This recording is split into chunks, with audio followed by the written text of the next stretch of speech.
판매 전략 가운데 미끼 상품이라는 것이 있죠. 너무나도 익숙한 단어죠. 어떤 특정한 매장에서 이렇게 어떤 물건을 굉장히 싸게 팝니다. 광고를 막 해요. 어떤 물건을 싸게 판다. 그럼 사람들이 와, 이거 참 싸다. 그것을 살아갑니다. 근데 이것을 왜 미끼 상품이라고 하냐면 그것만 싸요. 그래서 그것 때문에 사람들이 그것에 갑니다. 그러면서 다른 물건도 사게 되죠. 그러니까 사람을 오게 유도하는 상품, 이것을 미끼 상품이라고 합니다. 우리가 낚시를 할 때 미끼를 끼운다고 하잖아요. 미끼를 끼면 그 물속에 있는 물고기가 이제 자기 먹인 줄 알고 탁 먹었다가 이제 이렇게 낚이죠. 그리고 이제 사람의 먹이가 됩니다. 이거 미끼라고 합니다. 사람들이 하는 말 중에 성경의 말씀은 다 옳고 다 좋은데 나와는 괴리감이 있다라는 말을 합니다. 그렇죠? 성경에 나오는 인물들을 보세요. 그 인물들을 보면 다 신앙이 좋잖아요. 아브라함의 신앙, 다윗의 신앙, 요셉의 신앙, 물론 인간의 어떤 그런 부족한 부분도 있지만 결국 그 성경이 그런 인물들에 대한 좋은 점을 이야기합니다. 그러면 그 좋은 점이 보고 이 성도는 참 신앙이 위대하다 그런 생각을 하면서도 그런데 나는 그들은 위대한 신앙을 가지고 있는데 나의 신앙은 왜 이 정도밖에 안 될까라는 생각을 하죠.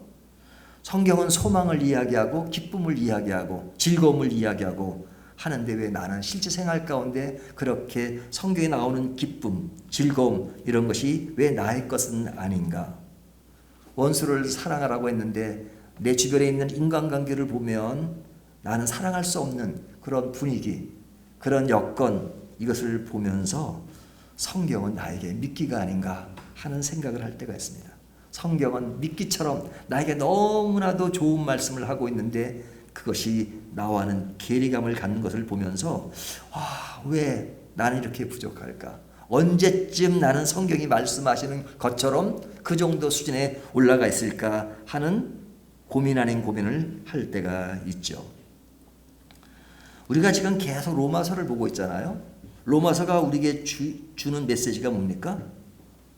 그 핵심은 우리가 이제는 뭐가 아니다? 죄인이 아니다. 죄인이 아니다. 의롭게 되었다는 거죠. 죄인이 아니고 의롭게 되었다.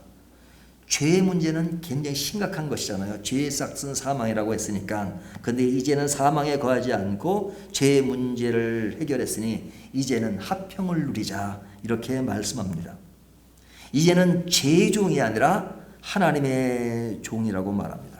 그래서 이런 완벽한 하나님의 구원 때문에 우리는 이제 죄인으로 사는 것이 아니라 의롭게 된 자로 살고 이제는 그런 확실한 구원의 확신을 가지고 이제는 더욱더 담대하고 더욱더 하나님의 품 안에서 살아가자 이런 생각을 하게 됩니다. 우리에게는 영원한 천국이 보장되었다. 이런 말씀을 너무너무 분명히 하죠. 그래서 너무나도 희망을 줍니다. 너무나도 명료한 답을 우리에게 주고 있죠. 그런데 이러한 그 확실하고 분명한 구원의 확신 이것을 부여하고 있지만 그러나 이 말씀과는 다르게 나는 아직도 구원의 확신과 아직까지도 그런 천국의 개념과 죄의 문제가 해결됐다는 것이 느껴지지 않으면 아까 이야기한 것처럼 이 모든 말씀이 나에게 미끼처럼 느껴질 때가 있다는 거죠. 사실 설교자가 제일 하기 쉬운 것은 여러분에게 정답을 주는 겁니다. 하지만 교인들이 제일 힘든 것은 정답대로 안 되는 삶이 힘든 겁니다. 정답을 모르나요? 정답은 알고 있어요. 이야기 안 해도 우리가 얼마만큼 교회 다니면서 성경을 보고 말씀을 들었습니까? 무엇이 성경의 말씀이고 무엇이 정답인 것은 알고 있어요. 구원의 확신이 뭔지도 알아요. 구원이 뭔지도 알아요. 죄인이 의롭게 된 것이 무엇인지를 알아요. 하지만 늘 그런 상황 속에서도 내 마음의 한 구석을 차지하고 있는 것은 뭐냐면 과연 내가 제대로 믿고 있는 것인가? 내 삶 속에 아직까지도 나에게 진정한 기쁨과 사랑과 은혜가 나를 지배하고 있는 것인가? 그것이 지배하는 것이라면 삶 속에 갈등도 덜하고 분노도 덜하고 그리고 아픔도 덜하고 상처도 덜 해야 될 텐데 여전히 내 마음속에는 여전히 상처가 있고 외로움이 있고 고독이 있고 슬픔이 있고 눈물이 있고 이런 것을 보면서 과연 나는 하나님을 제대로 믿고 있는가?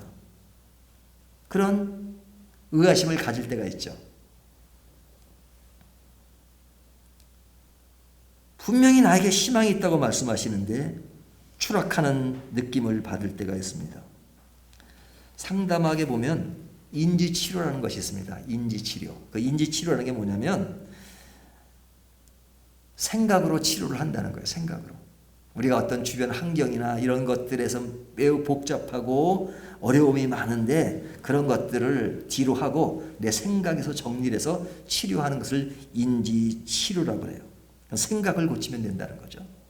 근데 여러분 생각을 고친다고 되나요? 뭐 조금 도움은 돼요. 좀 돼요. 뭐 그런 이야기들을 얼마나 많습니까? 하면 된다. 생각을 바꿔라. 긍정적인 사고를 가져라. 뭐 이런 거 우리가 너무너무 많이 들어하잖아요. 근데 그런 거 도움이 되죠. 약간의 도움. 하지만 이것이 한순간의 도움은 될지 모르지만 그러나 매일의 삶 속에서 긴 내 삶 속에서 이런 것이 나의 삶을 얼마나 지배하는가. 지배하는 것이 아니고 여전히 나는 그런 불안한 그런 요소 속에 내가 있다 그러면 로마서도 하나의 미끼가 아닌가 하는 생각을 갖게 됩니다.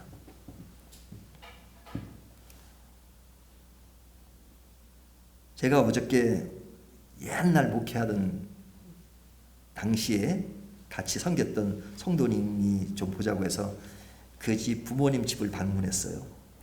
근데 그 부모님이 시인이시고 또 이 작품 활동을 많이 하시는 분인데 이렇게 옷 같은 걸 이렇게 조각 내 가지고 그것을 작품해 가지고 평창 올림픽 거기 초대 전시회도 하고 아주 굉장히 좀 그 분야에 좀 이렇게 역할을 많이 하시는 분이세요. 근데 이제 그분과 이렇게 대화를 많이 하는데 그분이 참 정이 많으신 분이라 이 세상에 일어나는 일들을 보면서 이 부모가 자녀를 이렇게 막 학대하고 그런 이야기를 막 우시더라고요. 여자 되신 분인데. 근데 그 우시면서 하는 말이 그런데 목사님 제가 항상 의문이 있어요. 그 의문이 뭐냐면 왜 그렇게 악한 사람이 있는데 왜 하나님이 그런 사람을 내버려 둘까요? 왜 세상에는 악한 것이 여전히 존재하나요? 선하게 살고 의롭게 살려는 사람은 참 많은데 그 사람들은 너무 어려운 처지에 있는 경우도 많고 악하게 사는 사람이 더 잘 되고 더 어려운 것이 뭘까요? 그럴 때 되면 하나님에 대해서 의심이 갈 때가 있어요. 뭐 그런 이야기를 하시더라고요. 뭐 이런 이야기나 우리가 삶 속에서 성경 말씀이 미끼처럼 느껴지는 것이나 어떨 때는 이렇게 같은 수준에서 느껴질 때가 참 많잖아요. 근데 이런 어떤 실제 말씀과 내 생활의 어떤 괴리감 이런 것에 대해서 성경은 과연 침묵하는 것인가? 성경은 해답만 주고 그 해답대로 안 되는 어떤 인간의 양상, 인간의 모습, 인간의 처절함, 인간의 연약함 이런 것에 침묵하고 있는가? 성경은 결코 침묵하지 않습니다. 그 어떤 그런 내용에 대해서 말씀해 주는 것이 오늘 로마서 8장의 내용이라고 할 수 있어요. 이 8장은 우리가 미끼처럼 느껴지는 것에 대해서 미끼가 아니다 하는 것을 증명하는 겁니다. 자, 그럼 그 증명하는 내용이 뭐냐? 우리가 본문으로 돌아가겠습니다. 본문 8장에 보면 그 내용을 지금 다 읽진 않지만 보면 우리가 어떤 성경에 정확한 해답이 있는데 내 실제 생활 가운데 해답처럼 되지 않는 것. 지금까지 쭉 말씀드린 것처럼 그렇게 생각되지 않는 것이 맞다는 겁니다. 맞다는 겁니다. 우리의 생각 가운데는 어떤 생각이 있느냐? 오늘 본문은 뭐라고 이야기하냐면 육체의 생각이라고 말합니다. 3절을 보세요. 율법이 육신으로 말미암아 연약하여 할 수 없는 그것을 하나님은 하시나니 그러죠. 육신으로 말미암아 연약하여 할 수 없는 그것. 자, 우리의 육신으로 말미암은 그것은 연약하다 이거죠. 자, 우리 어떤 삶 속에 육신적인 생각, 이것은 진짜 약한 겁니다. 인간이 아무리 큰 소리를 쳐도 누구나 약하다는 것을 전제해요. 6절을 보세요. 육신의 생각은 사망이요. 육신의 생각은 사망이다. 그러니까 인간이 생각하는 어떤 것, 그것은 사망을 향해 가고 있다 이렇게 말하죠. 7절을 보면 육신의 생각은 하나님과 원수가 되나니, 육신의 생각은 하나님과 원수가 된다고 말합니다. 그래서 8절에 말하기를 육신의 생각은 하나님과 원수가 되고, 8절로 가서 육신에 있는 자들은 하나님을 기쁘시게 할 수 없느니라.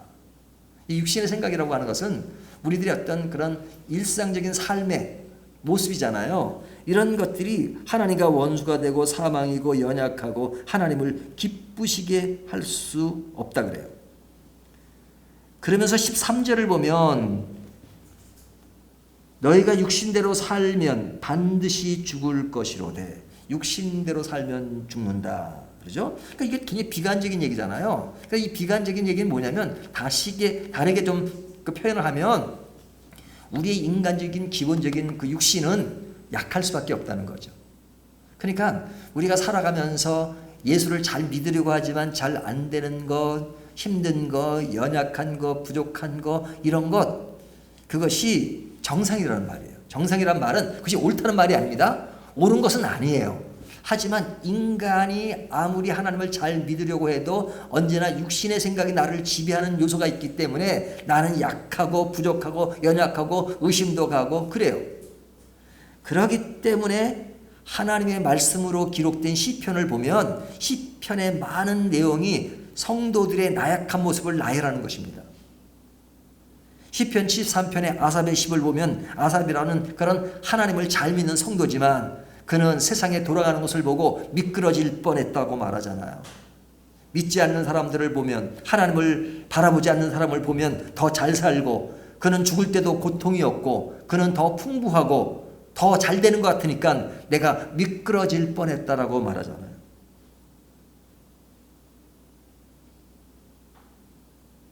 이것이 우리가 실제 삶 속에서 느끼는 요소들이에요. 그렇죠? 나는 하나님을 믿으니까 내 생활은 완벽해, 완전해, 다 이루어주셔. 이렇게 말할 수 있나요? 목사인 저도 이렇게 말을 못해요. 생각지도 않던 고통의 시간들이 오고, 외로운 시간들이 오고, 그리고 안 좋은 일이 벌어지기도 해요. 어떤 사람들은 안 좋은 일이 벌어지면 이거는 하나님께 벌을 받아가지고 그런 일이 벌어진 것처럼 생각해서 막 숨기고 그런 경우 있잖아요. 뭐 집안에 어떤 그런 어려움이 있으면 그걸 자꾸 숨겨요. 왜 숨기냐 그러면 내가 너무 신앙이 나태하고 그래서 이런 일이 벌어져서 나는 벌을 받아서 그러니까 내 벌 받은 모습을 사람들에게 알리는 것이 내 신앙이 너무 낮은 것을 그냥 드러내는 것 같아서 말을 못하는 경우도 있단 말이에요. 아닙니다. 예수를 잘 믿고 신앙의 정상적인 위에 있어 할지라도 나에게 어려움이 생길 수 있고 내 가정에 어려움이 생길 수 있고 뭐 국가적으로 어려움이 생길 수도 있고 도리어 예수를 잘 못 믿고 그럴 때 더 잘 되는 일도 많단 말이죠. 그러니까 우리가 분명히 해야 될 것은 뭐냐면 우리가 잘 믿으려고 하지만 잘 믿음대로 안 되는 것, 이것이 정상이다 하는 것을 인정해야 돼요. 그것이 좋다는 것이 아닙니다. 그런 나약한 요소를 가진 인간이에요. 우리가 믿음으로 의롭게 되었다는 그런 확신을 갖지만 그런 가운데서도 우리의 모든 삶이 성경의 정답처럼 잘 되지 않는다는 것을 생각해야 돼요. 자, 그렇다면 성경이 말씀하시는 것은 그러면 그 수준을 채워주지 못할 정도로 불완전한 것이냐? 아닙니다. 성경은 완전합니다. 완벽합니다. 한 점도 오류가 없습니다. 성경이 말씀하는 절대적으로 맞는 것이에요. 그러니까 우리의 부족함과 나약함이 있다 그래서 성경의 말씀이 아니냐? 아니죠. 맞습니다. 그렇죠? 우리가 먹구름이 끼었다고 해서 태양이 없는 건 아니잖아요. 태양이 안 보일 뿐이죠. 그것처럼 우리의 삶이 고달프고 외로움이 있다 할지라도 성경의 말씀은 변함이 없이 진리며 그리고 여전히 살아 숨쉬는 말씀이에요. 그래서 로마서가 말하는 구원 자체는 완전한 것입니다. 분명한 것입니다. 오늘 1절에 보면 그러므로 이제 그리스도 예수 안에 있는 자에게는 결코 정죄함이 없나니. 조금 전에는 육신의 생각을 갖는 것이 뭐라고 말씀드렸지만 이제는 성경 말씀이 예수 그리스도 안에 있는 자에게는 뭐가 없다고요? 결코 정죄함이 없다라고 말씀하잖아요. 2절을 보세요. 이는 그리스도 예수 안에 있는 생명의 성령의 법이 죄와 사망의 법에서 너를 해방하였습니다. 성경은 너무 명료하게 말해요. 죄와 사망의 법에서 너를 해방했다. 이렇게. 정죄함이 없다. 해방했다. 이렇게 말씀하시죠. 3절을 보세요. 율법이 육신으로 말미암아 연약하여 할 수 없는 그것을 하나님은 하시나니. 하나님은 하신다. 누구를 위해서 하시는 거예요? 하나님은 우리를 위해서 다 하시는 거예요. 4절을 보면 육신을 따르지 않고 그 영을 따라 행하는 우리에게 율법의 요구가 이루어지게 하려 하심이라. 누가? 예수께서 그리스도를 통해서 하나님이 예수 그리스도를 통해서 우리의 모든 것들을 다 해결하신다라고 말씀하고 있는 겁니다. 그러니까 이 구원이라고 하는 것은 하나님의 영이 그리스도의 영이 우리 안에 거하시는 겁니다. 9절을 보세요. 만일 너희 속에 하나님의 영이 거하시면 너희가 육신에 있지 아니하고 영에 있나니 누구든지 그리스도의 영이 없으면 그리스도의 사람이 아니니라. 자, 여기 보면 그리스도의 영이 하나님의 영이 우리를 지배할 때 우리는 하나님의 사람이고 그 속에 결코 정죄함이 없다라는 하나님의 영에 대한 얘기를 합니다. 하지만 앞에 무슨 얘기를 했어요? 우리가 육신에 거하면 육신의 생각은 이만침 처절하다는 얘기를 했어요. 두 가지가 지금 비교돼요. 육신에 거하면 이렇다. 하나님의 영이 거하면 이렇다. 그렇죠? 그러니까 앞에 것은 너무나도 완벽해요. 완벽해. 그리고 앞에 처음에 육신의 생각은 너무나도 이것은 우리의 어떤 상황을 그대로 얘기해 주는 거예요. 이것이 나쁘다가 아니라 우리의 모습 이것들을 이렇게 보여줘요. 우리가 아무리 영의 사람이라고 하더라도 육신의 그런 모습들이 자꾸 드러나잖아요. 그 드러난 것을 보여준단 말이죠. 그러니까 말씀의 유지는 이겁니다. 우리가 처음에 믿기라는 얘기를 했는데 믿기라는 것은 뭐냐면 이것이 좋아 보이는데 나중에 보니까 아니더라 했을 때 믿기를 쓰잖아요. 그럼 성경은 처음엔 좋았는데 아니면 성경 말씀이 되는 게 아니죠. 성경 말씀은 그렇지 않습니다. 성경 말씀은 완전하시고 우리에게 선한 길로 좋은 길로 인도하시는 거예요. 그렇다면 이 괴리감, 하나님의 말씀은 늘 우리에게 완전하다고 말하는데 완전하지 못하고 불완전한 요소가 있는 우리들의 모습을 보면서 이 괴리감을 성경은 어떻게 얘기하느냐 이거죠. 사람들은 인생을 살아가면서 그 괴리감 때문에 많은 아이디어를 돌출시킵니다. 어떤 사람은 인생 자체가 너무 힘드니까요. 아까처럼 인지치유처럼 행복한 생각을 가지세요. 긍정적인 생각을 가지세요. 그냥 웃고 사세요. 하루에 뭐 몇 시간씩 한번 웃어보세요. 뭐 이런 얘기도 하고. 뭐 아이디어가 한두 가지가 아니죠. 평안함을 느끼기 위해서는 이런 생각을 해보십시오. 그렇죠? 근데 그런 생각이 사람들을 그렇게 해준다 그러면 참 좋겠죠. 하지만 그것은 마치 진통제처럼 내가 아플 때 어떤 아픔을 피해주는 일시적인 효과는 있을지 모르지만 그것이 인간 원래의 모습으로 영구적으로 만들 수는 없단 말이죠. 여러분 많이 경험해 보셨잖아요. 어떤 사람이 나에게 위로의 말을 해주고 따스한 말을 해주면 그것이 나에게 위로가 되잖아요. 하지만 그것도 영원한 것은 아니죠. 그럼 이 괴리감, 이것을 어떻게 해결할 것인가? 그게 궁금한 거잖아요. 그 괴리감을 어떻게 해결하냐면 13절을 보세요. 13절을 보시면 너희가 육신대로 살면 반드시 죽을 것이로되 영으로서 몸의 행실을 죽이면 살리니. 자, 죽는 것과 사는 것이 나오는데 지금 두 가지를 비교했어요. 육신대로 살면 반드시 죽는다. 하지만 영으로서 몸의 행실을 죽이면 살리니. 영으로서 몸의 행실을 죽인다 이거죠. 그러니까 이게 죽이는 작업이 필요해요. 죽이는 작업. 죽인다는 게 실제로 죽인다는 게 아니라 몸의 지배를, 육신의 지배를 받지 않고 하나님의 지배를 받는다 하는 것이죠. 그럼 그것을 어떻게 죽일 수 있느냐? 그 죽일 수 있는 방법, 그러니까 몸의 행실을 죽이는 방법에 대해서 13절을 다시 보면 영으로서 그러죠. 중간에 보면 너희가 육신대로 살면 반드시 죽을 것이로되 영으로서 몸의 행실을 죽이면 살리니 그러죠. 또 14절을 보세요. 무릇 하나님의 영으로 인도함을 받는 사람은 곧 하나님의 아들이라. 영으로 인도함을 받는 사람은 이렇게 말하죠. 15절을 보세요. 무릇 하나님의 영으로 너희는 다시 무소하는 종의 영으로 받지 않고 양자의 영을 받았으므로 우리가 아빠 아버지라고 부르짖느니라. 그렇죠? 양자의 영. 그러니까 여기서 강조하는 것이 뭐냐면 영으로서 그러죠. 영으로서. 그럼 영으로서 한다는 것이 뭐냐? 구체적으로 말하는 16절입니다. 성령이 친히 우리의 영과 더불어 우리와 하나님의 자녀인 것을 증언하시나니 그러죠. 성령이 친히. 이것이 굉장히 중요한 부분입니다.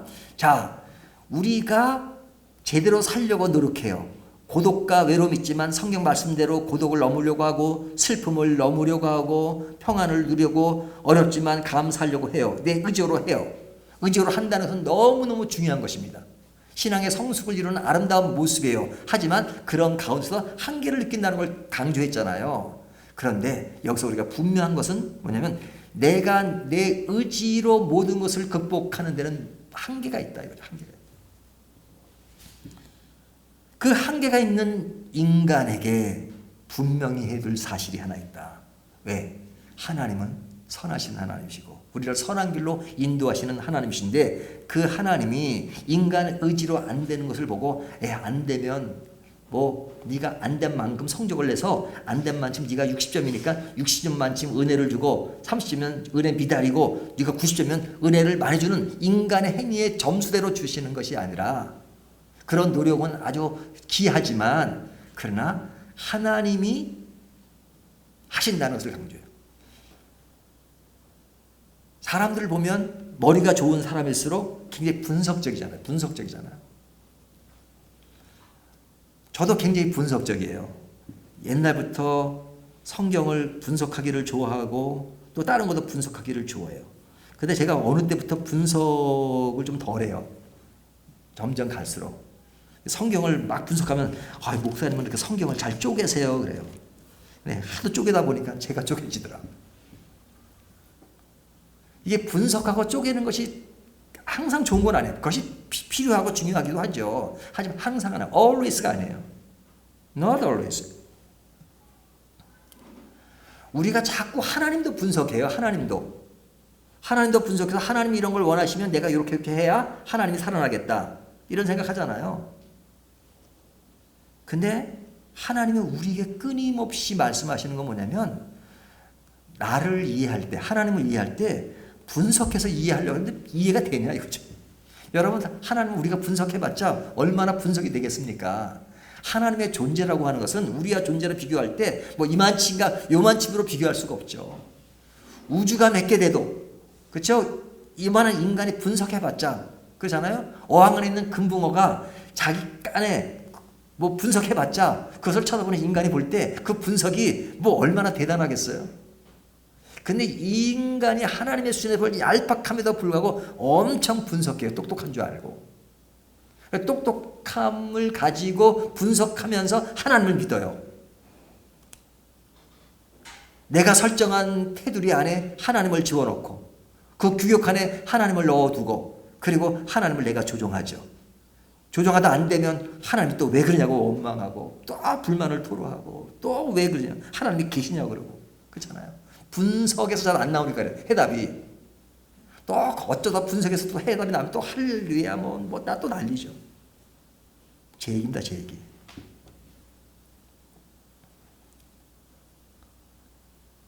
근데 이렇게 인간의 분석적인 그런 상황 속에 놓여 있는 그런 인간에게 하나님이 그 이야기를 다 들으시고 하시는 말씀이 그래 네가 해보니까 되든 근데 don't worry 염려하지 마라. 내가 성령을 통해서 친히 한 걸음 한 걸음 인도해 갈 것이야. 상황 속에는 잘 이해가 되지 않고 잘 뭐가 느껴지지 않지만, 그러나 성령께서 내가 할 수 없는 것, 네 분석으로 되지 않는 것들을 성령께서 친히 너를 인도해 갈 것이야. 이렇게 말씀하십니다. 이것이 우리 신앙의 위대한 점입니다. 사람들, 모든 종교들은 인간적인 공식이 있고 인간적인 종교적 방식이 있지만, 성경은, 우리 기독교는 그렇게 말하지 않습니다. 인간의 어떤 틀과 규칙 속에서 어떤 신의 존재를 만들어가는 것이 아니라 하나님이 친히 우리에게 오시고 성령을 통해서 우리를 한 걸음 한 걸음 인도해 가시는 겁니다.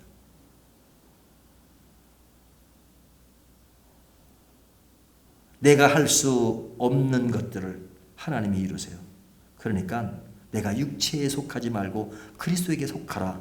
근데 속지 않은데요. 하지만 안 되는 것 같지만, 그러나 가만히 바라봐라. 눈여겨봐라. 성령께서 나를 인도해 가신다. 성령께서 해주신다. 여러분, 성령께서 나를 인도하는 것 같지 않은데요. 근데 여러분, 지금 교회 나오셨잖아요. 예수 믿고 있잖아요. 나에게 어떤 신비로운 그런 것들이 없어요. 느껴지도 않아요. 그래서 나에게 성령이 없는 것 같아요. 하지만 여러분, 예수를 믿고 계시잖아요. 주님을 믿고 계시잖아요. 영원한 천국이 있다는 걸 믿으시잖아요. 그거 아무나 믿을 수 있나요? 아무나 믿을 수 있는 거 아니에요. 하나님을 믿지 않는 사람들이 주변에 얼마나 많은지 몰라요. 그 사람들이 우리보다 못한 사람만 있나요? 우리보다 똑똑하고 유능한 사람들 엄청 많습니다. 우리보다 더 거룩하게 사는 사람도 엄청 많아요. 하지만 그 사람들에게 복음을 전하고 로마서의 교리를 이야기하고 구원을 얘기해도 믿어지지가 않아서 못 믿는 거예요. 믿어지지 않아서. 근데 우리 믿고 있잖아요. 그럼 그 사람들은 믿지 않는데 우리는 믿는데 뭐 가지고 믿는 거예요? 우리가 더 분석적이고 논리적으로 더 믿나요? 설명할 수 없어요. 설명할 수 없어요. 어떤 누구도 설명할 수 없어요. 하지만 우리는 믿고 있어요. 그 믿고 있는 것이 뭐예요? 하나님의 은혜잖아요. 그 은혜로 설명할 수밖에요. 그 은혜를 받고 느끼며 하게 하신 분이 누구시냐? 성령께서 우리에게 하신 거, 친히. 우리를 성령으로, 우리를 친히 깨닫게 하시고, 우리를 하나님의 품으로 가게 하시고, 우리가 인간적인 실수와 부족함이 있지만 그럴 때마다 말할 수 없는 탄식으로 우리를 붙잡아 주시고 중보해 주시고, 그리고 이 순간까지 오게 하신 그분이 누구세요? 성령께서 하신다. 그러니까 로마서 8장에 와서 하는 얘기가 지금까지 쭉 무슨 얘기를 했어요? 죄의 문제가 해결되고, 죄의 문제가 해결된 이후에 우리들은 구원의 확신이 있지만, 의롭게 되었지만, 그런데 삶 속에 변화되지 않는 것은 내가 죄의 종이 아니라 의의 종이 되었고, 그래서 그 속에 들어가면 되고 하는 걸 쭉 설명했잖아요. 설명하는 것이 마치 도식적으로 이런 단계를 거치면 된다고 느꼈을지 모릅니다. 하지만 결국 8장에 와서 그 모든 것들을 내 힘으로 되는 것이 아니라 성령께서 하신다, 이렇게 말씀하시는 겁니다. 성령께서 하신다. 성령이 하시는 일을 우리가 이론적으로 다 설명할 수 없어요. 그렇죠? 하지만 여러분, 성령의 임재와 성령 충만함과 이런 것들을 우리가 어느 순간에 느낄 때가 있잖아요. 아, 지금까지 하나님께서 나를 선한 길로 인도하셨다. 그래서 우리는 성령께서 하시는 것을 믿기 때문에 우리는 잘 안 되고 할 때 뭐가 제일 중요하냐? 그냥 통째로 맡기는 겁니다. 하나님께. 하나님, 항복. 신앙은요, 잘난 척하는 게 신앙이 아니에요. 내가 예수를 더 잘 믿기 위해서 내가 이런 노력과 의지를 가지고 나는 이만큼 합니다. 나는 애를 쓰고 있어요. 아, 가상하죠.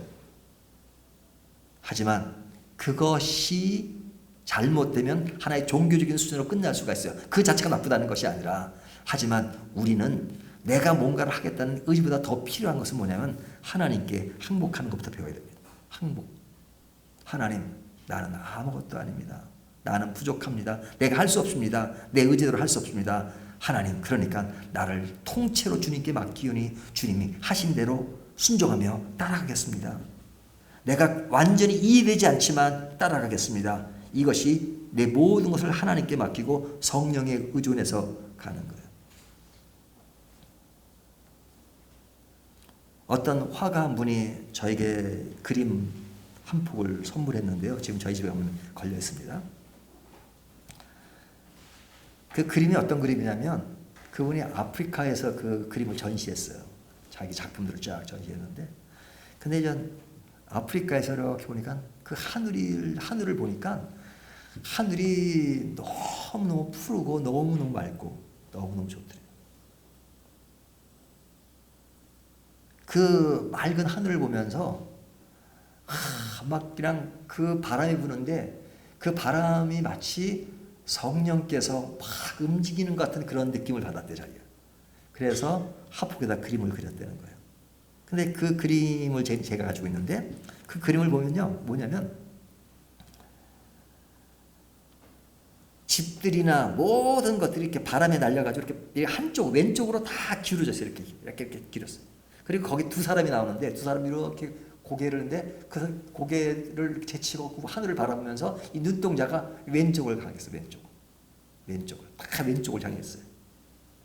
근데 가만히 보면 그림 제일 왼쪽에 보면은 그 예수님의 형상화 된, 그러니까 예수님처럼 이렇게 반쪽 이렇게 반만 사진으로 찍으면 이렇게 한 3분의 1만 나오는 그쪽에 예수님의 형상 같은 게 이렇게 추상적으로 이렇게 딱 그려져 있어요.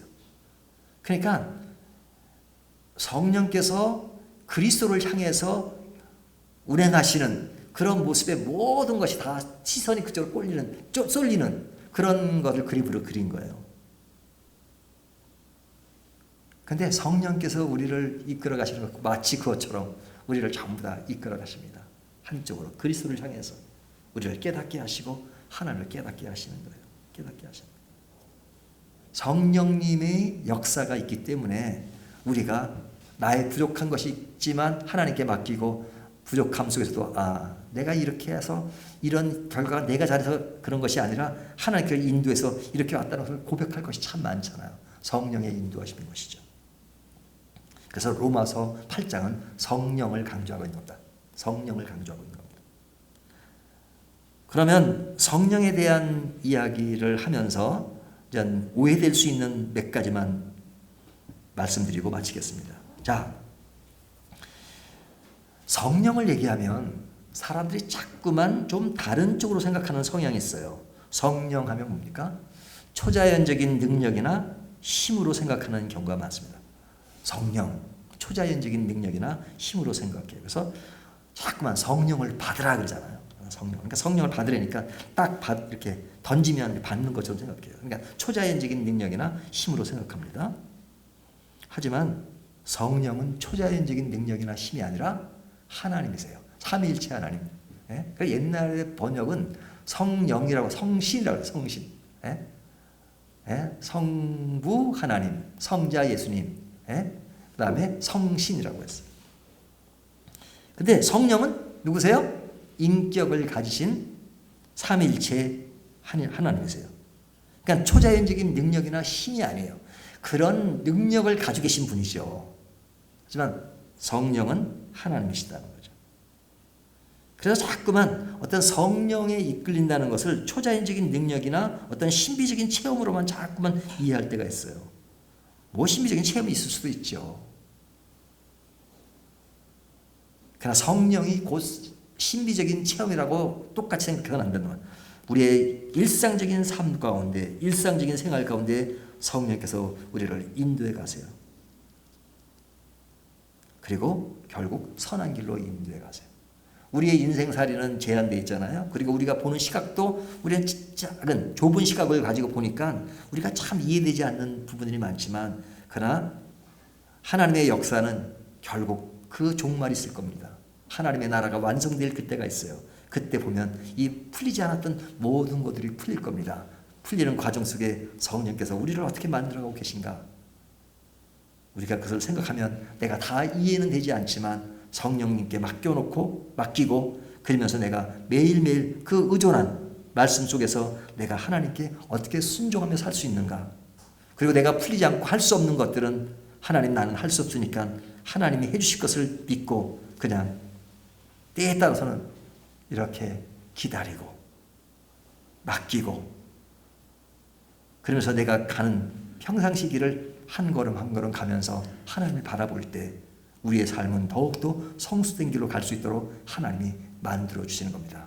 우리의 삶 속에서 늘 성령 안에서 충만함과 그 기쁨과 그의 인도하심을 경험하며 사는 저와 여러분이 되시기를 주님의 이름으로 축원합니다.